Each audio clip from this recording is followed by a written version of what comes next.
Alright guys, sa mapagpalang araw sa inyong lahat, may reaction video po tayo ngayon. Alright, dito kay Kibuloy. Kibuloy, korte, pinapayos na ang paglipat ng kulungan sa Pasig City Jail. Si Apollo Kibuloy, ililipat sa Pasig City Regional Trial Court ang kanilang jail facility. Si Apollo Kibuloy batay sa inilabas na kautusan ng Pasig RTC Branch 159. Ito ay dadali ng tele-evangelist sa City Jail pagkatapos ng kanyang medical. True Loud at Miyerkules, November 27. Alright, panoorin po natin guys, and further ado, let's you watch. Pinagbigyan ng korte ang kahilingan ng kampo ng prosekusyon na ilipat na ng kulungan si Apollo Kibuloy.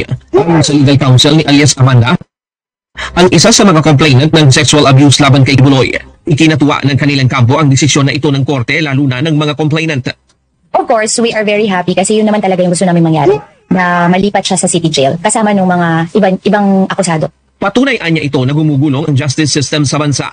Sa lahat ng respondent sa kasong qualified human trafficking, child abuse at sexual abuse laban kay Kibuloy at 5 iba pa, tanging si Kibuloy na lamang ang nananatili sa PNP Custodial Facility. To be fair naman to the other accused, wala naman siya dapat special treatment kasi kasama naman siya ng katulad ng ibang mga akusado, walang dahilan para magkaroon siya ng special treatment, hindi niya maranasang makulong din habang tinatry yung case niya. They are claiming innocence until proven guilty. So, Tama, para maranasan niya paano sa kulungan.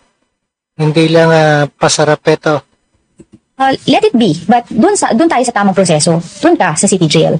Sa Miyerkules ng hapon, nakatakdang ilipat sa Bureau of Jail Management and Penology sa Pasig City si Kibuloy. Ito ay pagkatapos ng hiling niyang 5 araw na extension ng medical furlough sa korte. Sabi ni Domingo, bagamat kasama ang dental procedure, ang talagang hiling ng kampo ni Kibuloy ay angioplasty. I saw from the news kasi na dental, they're going to have a procedure today.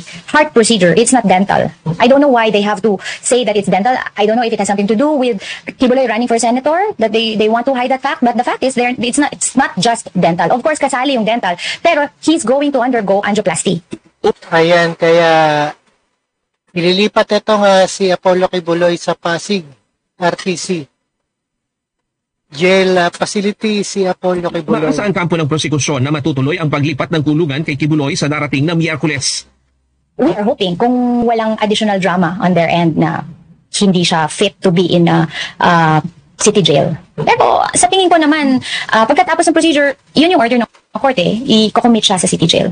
Ryan Lacanlale, UNTV News. Alright guys, ayan, napakinggan at napanood po natin dito sa ating reaction video ni Rob Trip, and see us again sa ating the next one. Alright? And keep safe and healthy sa inyong lahat. Peace out.